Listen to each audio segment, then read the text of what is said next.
All right, welcome back, folks. This is part 3 of 4. If you're interested in more discussion, other older cards, we've already done on this giant collection. We've already gone over the Dark and Stronghold and the Urza stuff. Today, we're doing Antiquities, and we are doing Arabian Nights. Rudy's by far the 2 Rudy favorites of the day. So we're going to start right with Arabian Nights today on this. Remember, these are all the good cards that we pulled out of the massive collection here done in the big deal we did here in Florida. So I'm kind of going through that and trying to make a bunch of 20-minute videos. I didn't want to upload an hour and a half video. So let's get into this. Some of this will be pretty quick. There's really not much to discuss. Oloa's here, Library of Alexandria's. There's not much to say. Obviously, this collection is not minty or gradable, but it's a library. It's going to continue to go up. Not really much to say about it. Now, Cabal Ghul. Funny little guy. Reserve list, definitely some well-loved copies here. Again, this is not a gradable collection, but just a huge player collection that we accumulated here. I'm surprised it stayed this cheap for this long. Not much to say. Finally been moving up lately in the recent reserve list boom here, so it's kind of readjusting where I always thought it should be. We got ourselves a very heavy played Island of Whackety Walk Walk Whack Whack. Definitely, God, can you imagine how many games this thing has seen on a sidewalk? Unbelievable. Card is still amazing. Again, you can reduce flying creatures to 0. Doesn't even come into play tap. Doesn't even cost anything to activate. Ring of Rudy. Flipping 10, so much casting cost. But again, you can pull cards from outside the game. How ridiculous is that? All right, Jihad over here. Another one of the banned taboo 2020 cards we're not allowed to talk about or look at. I was never a big fan of the Jihad card. Invoke the P and some of the other ones, and I always thought those were pretty cool cards because they were really good. I like the mechanics of the card and the ability, especially that Invoke the P card, man. Protect against all those red burn spells. I was a big fan of building a deck on that when I was younger. I never used Jihad. I didn't think this was really that. I mean, for white decks, I get it. Choose a color, and then of course certain color, and it pumps up your creatures. I never built any decks around that. Diamond Valley, the card that for some reason is not $1,000, which. Absolutely ridiculous card. I mean, seriously. Tap to sack a creature in exchange for a number of life points equal to the toughness. No activation cost. Doesn't come into play tapped. It just... City in Rudy's Bottle. Again, it's just another one of those like the Silence card in Antiquities. The old drops. Infamous $50 card. Skyrocket GP Vegas, came back down, back up. Just, it speaks for itself. Not much to say. Now, the old Ifrits and Djinns are next here. We got another play set of old Ifrits. If Biff is one of the cheaper ones. It's unique. It's a cool card for people. There's a lot of people who I've actually run into over the years that simply collect Ifrits and Djinn cards. They like those type of cards. For me, personally, this is not one of my favorites. It's unique, and of course, Revise has the error version. Shahab Razudi? Shahab Rudy. We've talked about this card so many times. You guys know it's one of my favorite Magic cards of all time. I still can't believe it's where it is. All right, we got some stone-throwing devils over here. We got the old Arabian Night Summon the Devils and these little pink guys. I don't know. Hilarious artwork. It's a 1-drop weenie for black weenie decks, 1/1 first strikes. The only reason this card is valuable and the only reason people care now is because Wizards obviously went out of their way and announced you can't look at it, banned it, all that stupid stuff, and it's been around for 20-something years. I still think it's hilarious. It's a bunch of pink dudes throwing rocks, and it's just sometimes, what's it say? Sometimes those with the most sin cast the first stones. Ooh, that seems dramatic, whatever that means. Pretty cool card. Sorceress Queen, another really cool card. Always a fan of this black card. I always felt the old Sorceress Queen was one of an underappreciated card. Especially the artwork. I think she looks epic. I like the little evil statues and things around her and the black-red theme. I thought that was pretty spicy. I thought that was pretty cool, man. Down here, Merchant Ship. This is one recently. I even had some contacts. People trying to buy out merchant ships from Arabian Nights. Is there some sort of deck or some new thing people discovered? This has been a recent one. I actually got people asking for that particular card. And again, friendly reminder, you guys know I don't sell any reserve list cards. I know you like what you see and this and that. As always, everything you see in these videos are not for sale, but thank you for the endless contacts of wanting to buy a copy or something, because Rudy just hoards them in his basement and with his fish tank and all that stuff. I appreciate it, but again, I do not sell reserve list cards. Everybody knows this. Flying Men, one of the first the blue for the weenie decks. Wolves, never a big fan. Deserts. Every time I talk about desert, people always talk about the Mirage variant with a little mirror. Is there any of these? They have the shiny dot or something in the distance. I guess it's not on that version. People are so obsessed with that. I don't know what the deal was. It's just a desert. Cavalry, again, camel, nothing amazing. Just some play sets of some commons here. I actually believe, or to the point now, I don't know if any Arabian Nights cards, any bulk cards in Arabian Nights are even under $5. I don't even know if that's Armia Allah, just a common card. Abu Jafar, common card. I like the artwork, though. I thought it was pretty cool looking. Desert Twister, again, reprinted many times. I remember I first discovered that card in 4th edition. Not really much to say. Again, over here, we got Mr. Abuletti's Onomatopoeia, whatever you want to call it. Obviously, recently reprinted as an uncommon in Double Masters. Original version, Arabian Nights. Still the king. Don't even care.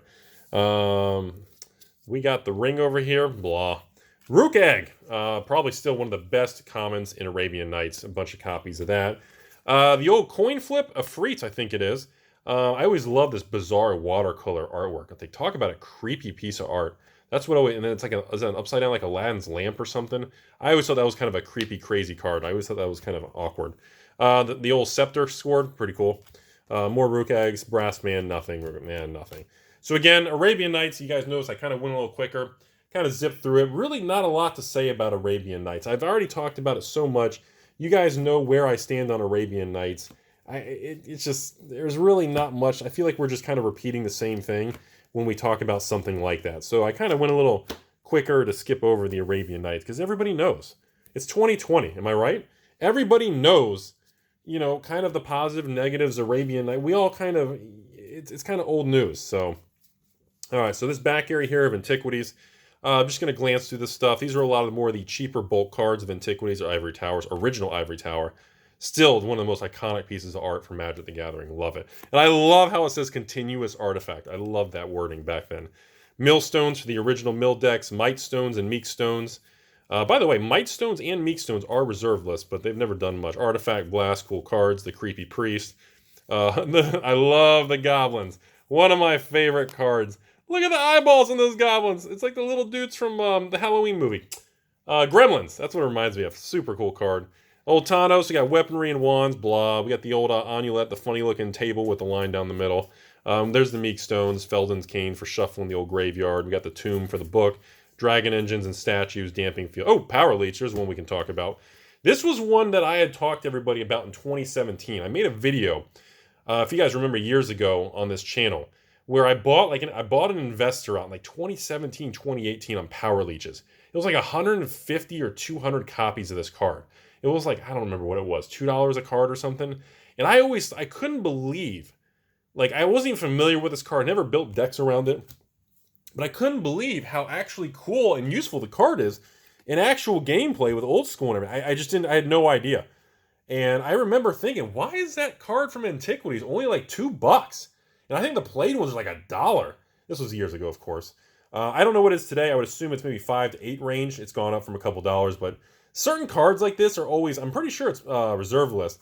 I can't believe certain cards like that remain very cheap.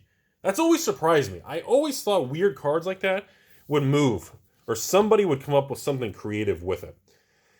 All right, let's go over here to Gate to Phyrexia. The Haunting Winds is reserve list. It's kind of blah. It's kind of the weak, crappy one. Poltergeist, reprinted, Chronicles, 4th edition, nothing. But I do always have to comment, Rudy's Gate to Phyrexia, one of my favorite underappreciated black cards in Antiquities. I've loved this card for years. It's never gone up. I always accumulate. I've got 200 of these stupid cards, and I've always thought it was underappreciated, and the market always laughs at me, and nobody ever buys that card except me. And I continue to just accumulate tons of Gate to Phyrexias because the artwork is amazing and it's cheap, and I always thought it was underappreciated. Honestly, that was it. Alright, so again, this video is a little bit different, just Antiquity stuff now. So as we go through this second part of the video, I want to mention a few artifacts here. We just got some sushis. Yes, folks, it is the spicy tuna roll. Nothing crazy. You know, not no California roll. Just we got some sushis over here. In Tano's coffin. Mr. Sushi, I was always very surprised how cheap he was, because I thought that was an amazing card. But again, back in the day, with mana burn and everything, it really didn't do much. The coffin, same thing. I always thought cards like that were just not appreciated. And see, I spent some time over the years thinking about this stuff, and I always wondered why certain cards are always like frowned upon financially and collective. I never figured that out. And then other card like this one, and then people say, well, Rudy, because it sucks. Okay, well, maybe you're right. Maybe I just have a different perspective, and that's okay. And then other cards have always been good. Transmutes, Power Artifact. It's always been a good card. It's never been bulk and crappy. From day one, Power Artifact has always been good with Basalt Monolith. Day one, Flying Men was always like, and the Rook Egg were always like the best commons. You see my point? Certain cards were always good, and other ones were just always like, ugh, frowned upon. Super weird, man. We got the Avenger over here. I always just, it's a neat card, but I never really found a good home. But the Citadel Druid, also known as the Sentinel Druid, but I like to call it Citadel to trigger a bunch of people and make them go, ah! The Druid was another card just like Power Leech. When I saw a lot of people making decks with the Druids and Power Leeches, I was like, how is the Druid like a $2 card? Like, I remember this in the Antiquities bulk stuff for like 99 cents back, just not even that long ago, like 5 years ago. Anyway, same stupid thing. 2-drop, 1/1. Flipping gets extra counters every time your opponent just casts an artifact. Not when you destroy a card, not when you get damage through. Literally, just, if he drops a Mox and a flipping Soul Ring, the dude becomes a 3/3 on turn 2. Like, I never understood why the card was so cheap. I don't know if it's probably still maybe $5-6 now, maybe $8. It blows my mind. All right, I want to zip over here. We got to talk about it. So obviously in the last couple, maybe weeks, or maybe the last month, just recently, Power and Transmute, not only were they bought out and spiked higher, but it appears the price is finally holding at a higher price. Those two are probably the most attempted to buy out cards I've ever seen in Antiquities. Those two cards, no joke, everybody. I swear, Transmute and Power, the two blue guys over here, they have been bought out like 10 times over the years, and then people give up. I've had sellers contact me. I've had investors dump 50 copies to me, and they give up when it doesn't hold or go above. So many times, these were like $80 each, and they tried to go up to like 150 or spike it to 200, then it always crashed back down. And in 2017, the big boom, the same thing happened. They tried to push them to $200 to $300 a card, and it just tanked back down. And all the stores just sold them for $99, and buy lists were like $50. The attempts to push it up, and it's super weird. But I think it's mostly because they were U3s and not U2s. So a technical uncommon in the set. And I really believe investors underestimated the supply of these two particular cards. I've had people over the years send me pictures of their table covered in Power Artifacts, 100 copies. I've had people send me pictures of like words spelled out with 50 copies. And I think because of that, whenever there's an uptick, people sell into the strength. And there's enough supply to hold it in place. But recently, it looks like we may finally be holding a higher price point. I'm not sure. In the 4 or 5, almost 5 years on this YouTube channel, every time I bring that up, there's always an attempt and it always goes back. So I gotta say that.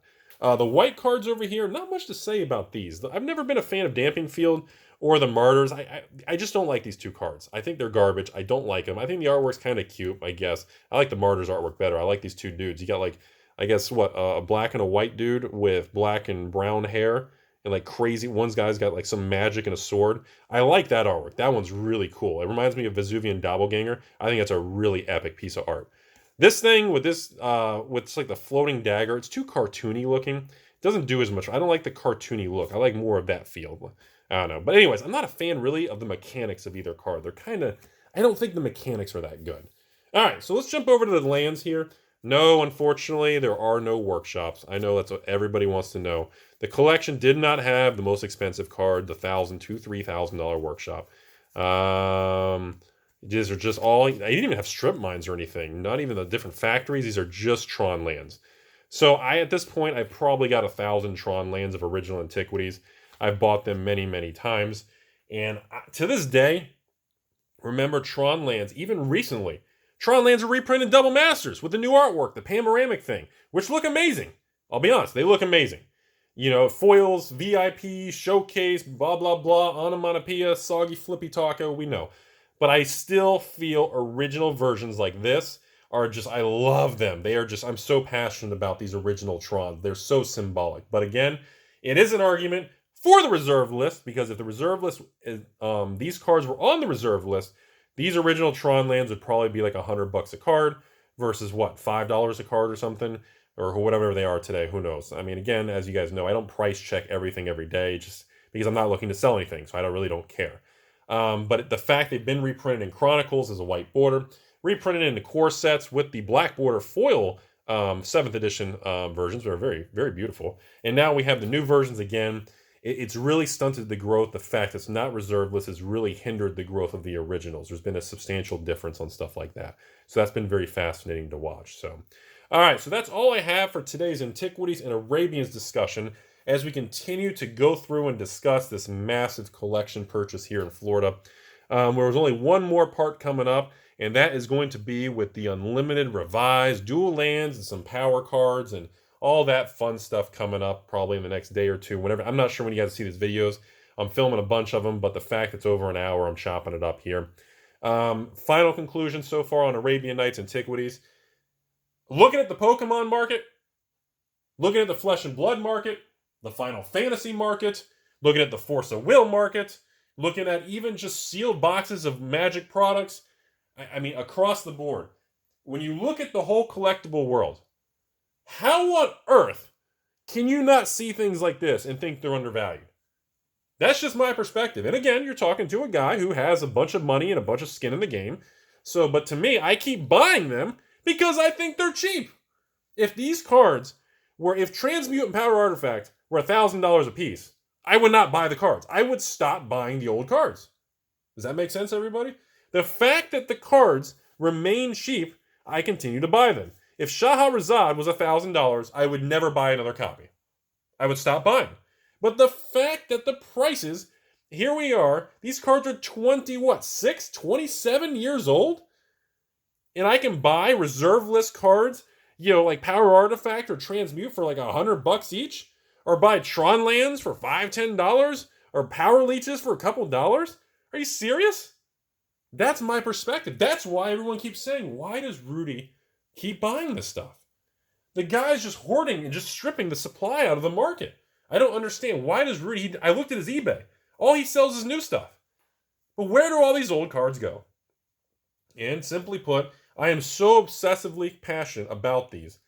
It's like an extension of me. I've always felt that way, and it's never going to change. I've been this way for 20 years. I can guarantee you the next 20 years are going to be any different. But in the next 20 years, if the prices skyrocket, I'm going to actually stop buying because I don't really, at that point, I just don't want to inject that much money. But simply, if the cards stay cheap, I'm going to keep buying them. Period. I mean, it's stupid. I think it's completely insane.